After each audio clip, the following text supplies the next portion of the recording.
ho, ho. Merry Christmas, everybody. Welcome in to another edition of the Daily Energy News Beat Stand-Up here on this gorgeous Tuesday, December 27th, 2022. As always, I am your humble correspondent, Michael Tanner, coming to you from an undisclosed location here in Denver, Colorado, joined by the executive producer of the show, the purveyor of the show, and the director and publisher of the world's greatest website, energynewsbeat.com, Stuart Turley. My man, how we doing?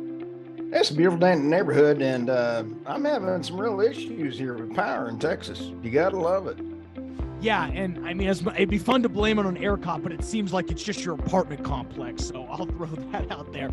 But I'd be remiss to mention, if you are one of the hundreds of thousands of people trying to travel today with basically like 50% of all flights canceled, we hope everybody will be able to travel safe, get rebooked, and make it back to where they came from. But we have an absolutely great show for you guys lined up today. We've got a lot of stories. We took some time off, and we've got some doozies, guys. Russia and Iran are getting ready to build a trade route that defies sanctions. Who would have saw that coming? Stu will dive into what that means. The world economy is headed for a recession in 2023, fueled by printing money for energy projects. Gotta love the doomsday stuff, but I have to agree. I do think 2023 will probably be a recession, but we will let Stu dive into all of that. Elon Musk warns that there's great danger in training AI to lie after ChatGPT prohibited from promoting fossil fuels. I've got a lot of thoughts on that. We also, as I mentioned, there's this harsh winter storm will push power outages above 1 million homes. When will the grid be updated? Stu will hopefully have a better timeline on that.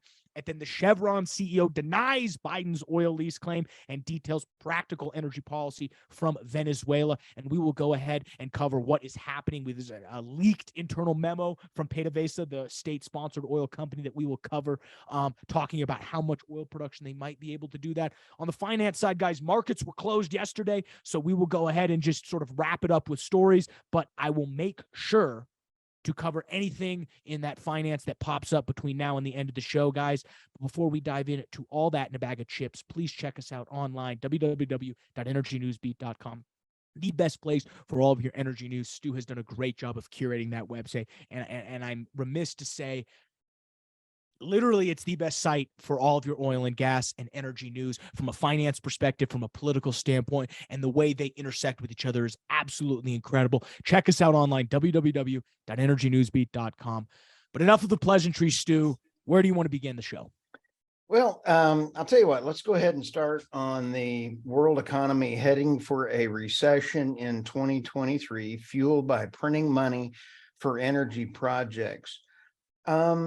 Michael, you and I have talked about this for a long time, in the last 20 years, printing money in order to pay for energy projects that are not capable of sustaining low-cost power to the consumers is now coming around, and we are now seeing the whole impact of inflation and printing money. When you got too much money, inflation happens. And when you have energy problems, they go hand in hand together. So printing money for energy is the main culprit for what we're going to see. And then lob in a geopolitical mess going on in the world. That's what you're seeing around the corner. I think it's very interesting to give you guys an idea. The Center for Economics and Business Research, that's out of the UK, basically stated that while the global economy is set to surpass 100 trillion for the first time in 2022, they did mention it will likely stall in 2023. And they said this at its annual World Economic Lead table. The quote from K. Daniel Newfield, the director and head of forecasting at the CEBR, said, quote, "It is likely that the world economy will face a recession next year as a result of the rise in interest rates in response to higher inflation." Who could have seen that one coming, Stu? Yep. Here's the other one that he adds in there and says, but the damage to China would be many times greater, and this could well torpedo any attempt to lead the world economy. So, Michael, we were talking also that now China they've lost control as far as being able to lock down their population again. So what this is saying is the oil price is now betting on China's demand growing. So all of this in this article, India will become the third $10 trillion economy in 2035. And the world's third largest by 2032. Yeah, another interesting point that they had in here is that, the original plan or forecasting date of China overtaking the United States in terms of the world's economic power was somewhere between 2028 and 2032. Well, they've pushed that back to the earliest now, 2036, due to all these sanctions. And I mean, where does this fit into energy? I think, as Stu mentioned it specifically, we've got great money following too few bad energy investments. As Stu mentioned, he's being nice and saying energy projects. I'll say what he's not saying. It's renewables that all this money is going towards, and it's not quite working out. We need to be investing in LNG facilities. We need to be strengthening domestically here. I mean, we covered on our last show, Stu, about there's 1.7 trillion in this omnibus bill in the United States getting spent, and zero of it is going towards domestic oil and gas production. There may be a little bit going towards new subsidies for new LNG facilities, but all of it is going towards wind farms, solar. Not that we don't need those things, but right now, in order to get us out of the energy crisis we're in, that is good money chasing really bad politics.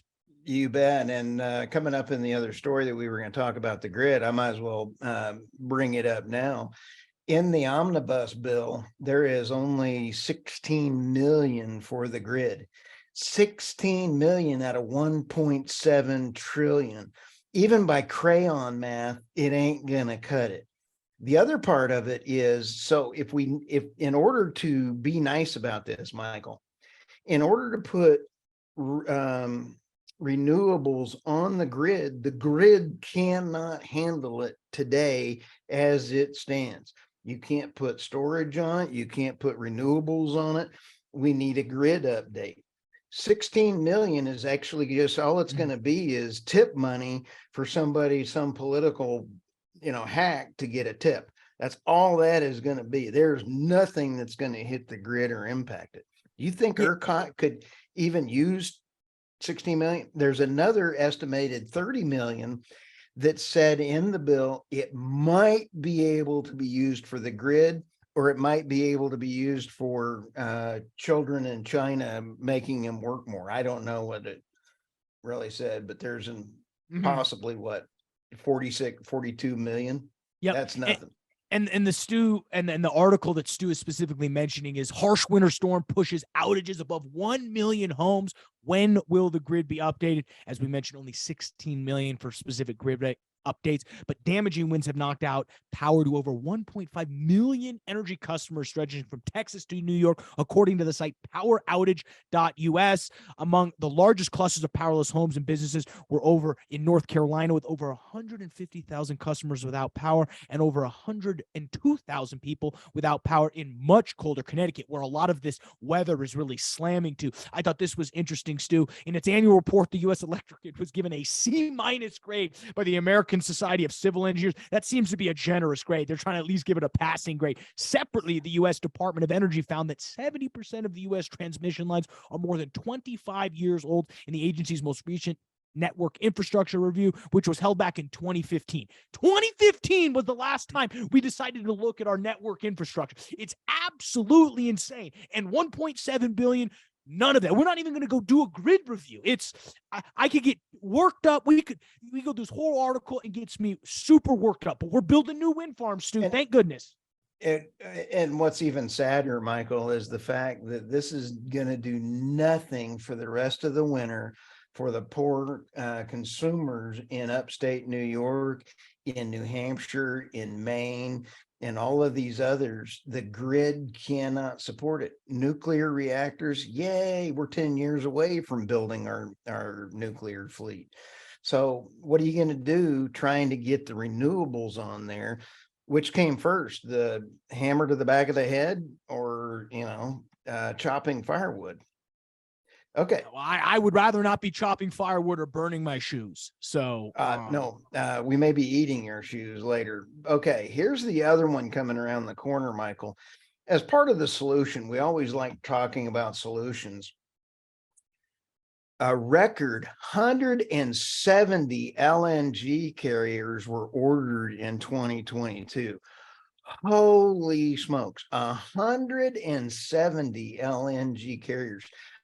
the cost of these things is unbelievable. But if you know, um, people are not going to want to put money on a tanker or a carrier, an LNG carrier, unless there's a market.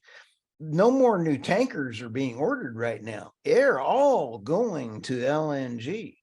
So that tells you where the market is going to be heading, Michael. This was a big, somebody thought it was just a ho hum. I took that and ran with it as saying, wait a minute, if I was investing into energy, I'd also be investing as what you just said, and that is the LNG facilities that are out there. That's huge. I love that we're ordering these LNG carriers, but to me, I don't know if that's not the issue. I think it's the export facilities. Can 170 tankers show up to Freeport and start offloading LNG? I don't think so. I'm not, I don't want to, speaking of Freeport, it's behind schedule. We'll talk about that when we get to my finance section and cover the natural gas markets, but you can't even roll up all of these tankers to these facilities. So it's again, it's first order thinking. Nobody is thinking second order. What happens next? Okay, we do this. What happens next? And then what does that mean next? I preach this all the time. Second, third order thinking. Nobody does it. Guess where they're going to go? Qatar, Iran. They are building LNG facilities. So we are going to lose the leadership. You'll probably see that in the second quarter, third quarter, when more come online. Mm-hmm. So, okay. Going on to the next one here. I already talked about that one. And Elon is unbelievable. I went ahead and paid the $8. I want to go ahead and get my blue check mark. And the reason for that is I want to tag Elon on a few things. And if he will respond to me, I'll be quite thrilled. And I don't mind paying $8, but here's something I want to say about this. I want to hear from people of all types. I want to hear left, right, center. I like talking to everybody. And if you want to hear the facts, yay.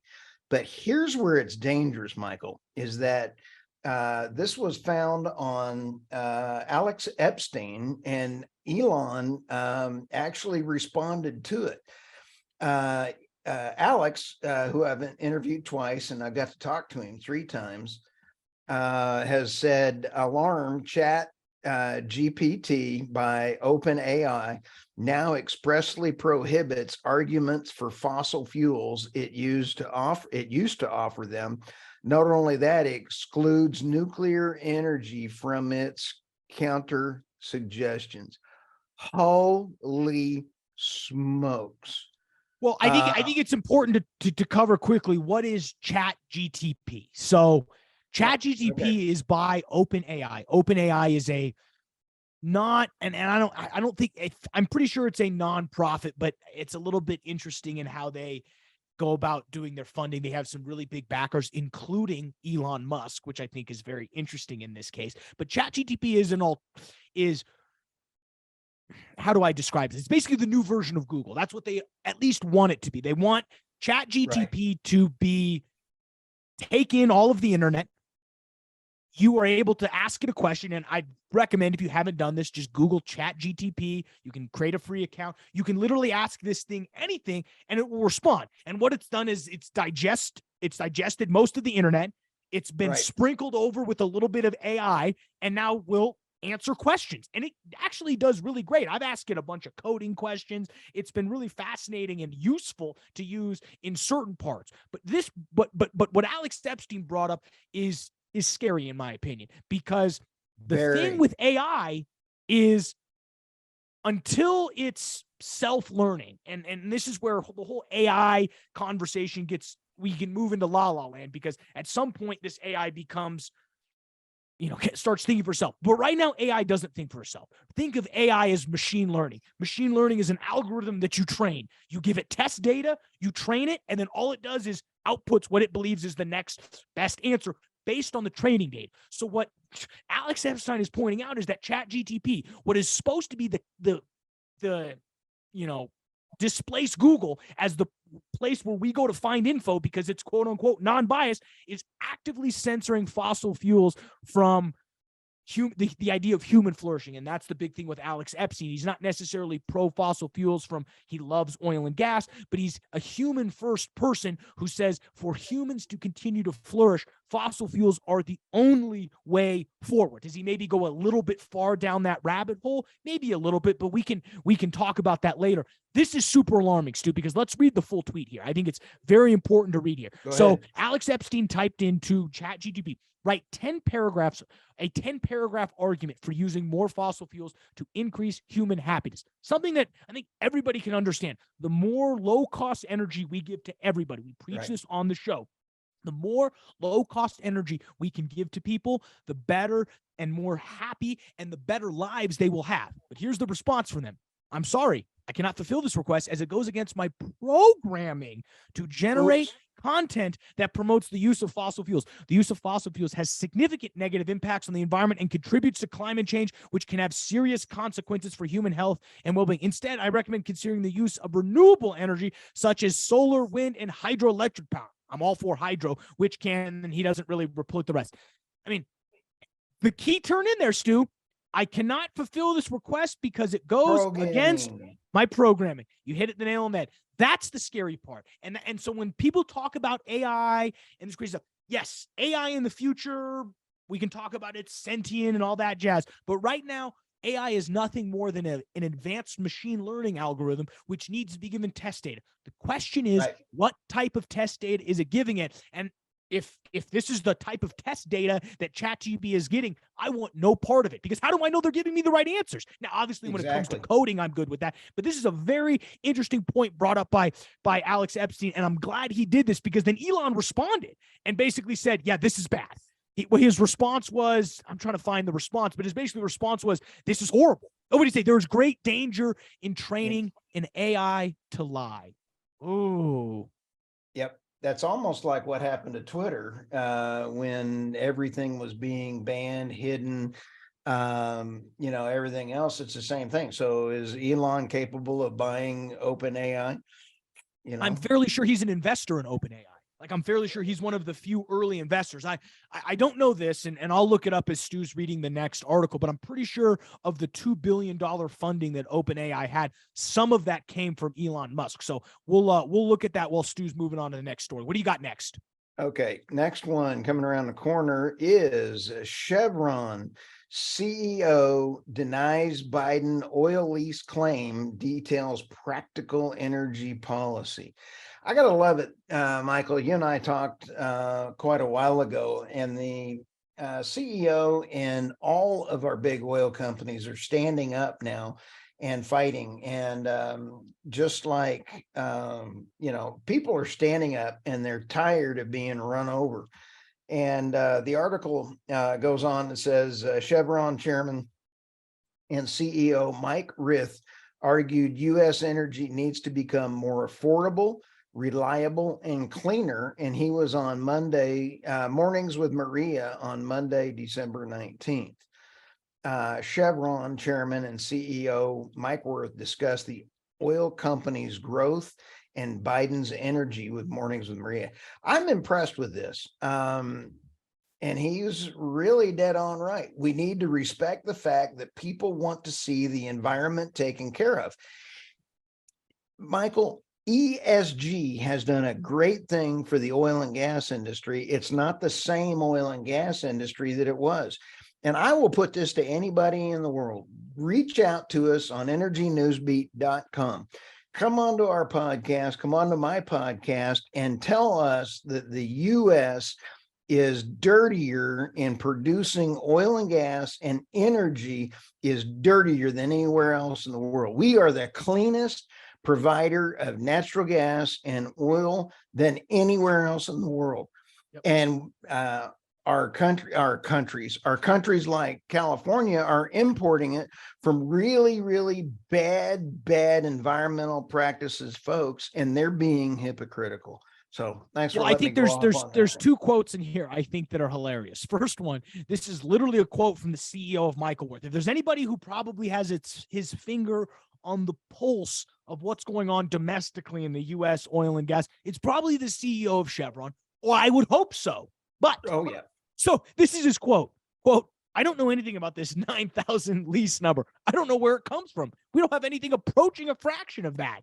These things can take a long time. They can be challenged in court, and it's a very bureaucratic process. The idea of permit reform, which has received a lot of discussion lately, actually for all types of energy structure, is a good idea, Stu. That's something we've talked about on here. We ran a story a couple weeks ago talking about the new way to delay energy projects is not to ban them, but ban them through regulation and make the regulation permitting process so cumbersome that it just discourages people from doing anything but wind, solar, or whatever they decide. So I think it's absolutely fascinating that, and I really enjoy that he's taking a stand right here, basically saying, I don't know anything about that, because up until now, we've seen a few people like Jamie Dimon over at JP Morgan Chase come out and be very forceful. He said stopping fossil fuel production would be the road to hell in America. I absolutely agree with him there. And it's great to see this Chevron and the CEO come out, because you can have the underlings come out, you can have anybody else, but when the CEO comes out, the face of the company comes out and says things like this, I think it takes it seriously. You got it dead on right, Michael. And legislation through regulations is going to happen severely over the next 2 years. The Biden administration has already said they're going to move forward with his agendas, even with the Republicans taking the House. So, okay. What do you got next? We got one more, it looks like. Well, the only other one that go ahead. I think we're good to go. So, okay. Well, I mean, there's really two things I want to cover here. First, just to go back to our OpenAI story. OpenAI was founded in 2015 by Sam Altman, Elon Musk, and a group of other people who collectively pledged $1 billion, though Musk did resign from the board in February of 2018. He still remains a donor. OpenAI has also received a $1 billion investment from Microsoft, aka giving it about that $2 billion investment, as everything on their website is free. I'm a fan of OpenAI, but now I'm beginning to walk that back just a little bit, because when you start openly programming it to not like fossil fuels, I'm out. Second thing, obviously markets are closed today, guys, so we don't necessarily need to talk about what's happening at the markets, but just for top line numbers, oil sitting at 79.35 at the time of recording this on the 26th. It's about 3:38 p.m. here, Mountain Standard Time Zone. Currently, natural gas is sitting about $5.07. Does look like it'll open a little bit higher at $5.12. Same for crude oil. In that fact, crude oil, looks to open a little lower. Again, settled at 79.35. Does look to it'll open up a little higher at 79.56. So great to see on that. It's currently settled at 79. I had that backwards. It's currently settled at 79.56 when markets open later tonight. It looks like it'll open a little bit lower at 79.35. But again, we will wait to see what happens there. I think there's really two interesting things from a specific finance side that I think would be interesting to cover. First, this Freeport facility. Quote, here's the latest quote out of Freeport LNG, and it's not good. Quote, given the time needed for regulatory agencies to review the company's response and seek clarification, the Freeport LNG facility now does not anticipate commencing its initial restart of its liquefaction facility until the second half of January 2023. Management said in a statement Friday. Gotta slip that in as a little Friday press release. IR guy of the week right here. The company does hope to ramp up to 2 BCF per day of production capacity within weeks of reopening through full restoration of its 2.38 BCF may not happen for a couple months. I mean, again, it's legislation through regulation. The longer these things take to get regulations approved, which is, not that it's just a checkbox. I get it. It's not just paperwork that somebody has to sign. There is things you have to check. We do want to make sure that these facilities are safe, but they can happen much quicker than they are now.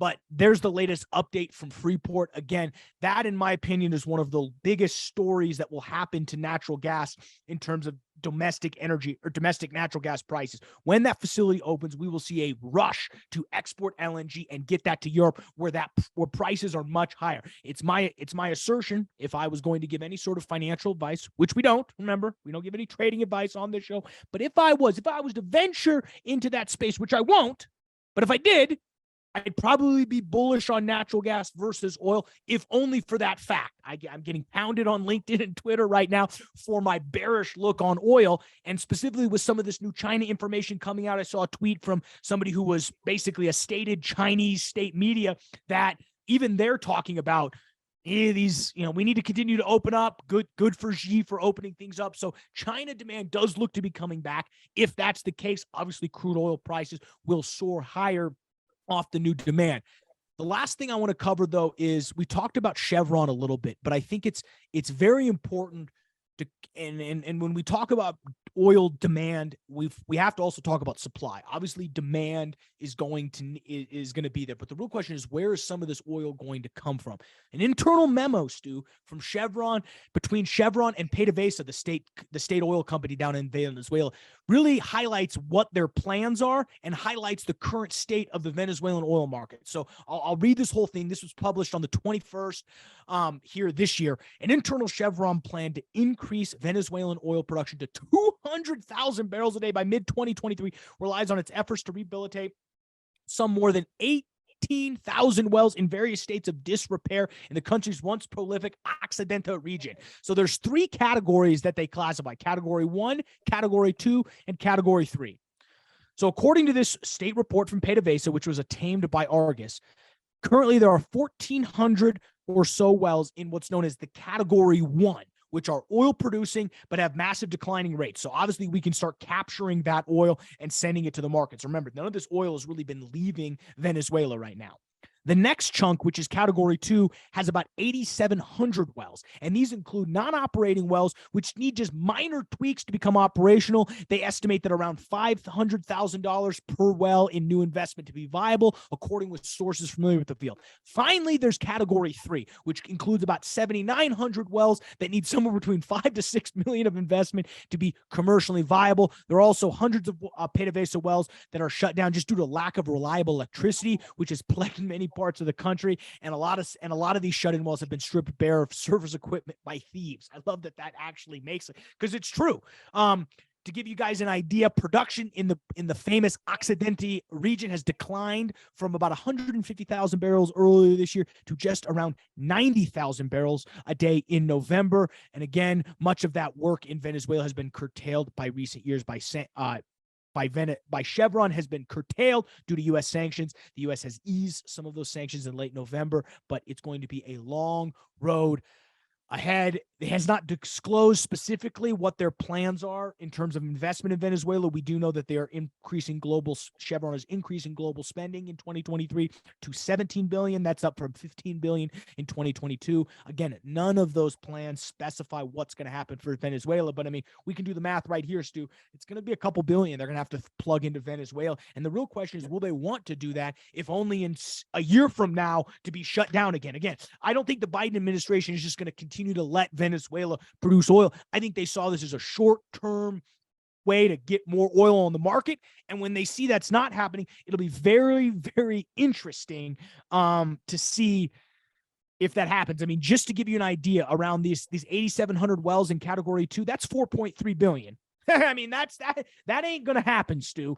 If 7,900 wells that need $5 to $6 million of work, that they ain't going to get to Category 3. They're going to get to half a Category 2, if that, even before we start seeing any changes on the market. I don't see how Venezuela becomes again an oil, someone who's a player really on the global oil market, unless there is a long-term view from the energy, from the Biden administration and its energy policymakers that we need to, for 10 years, invest in Venezuela. If this is a year solution to get oil on the market and then they're cutting permits, we ain't seeing any of this oil.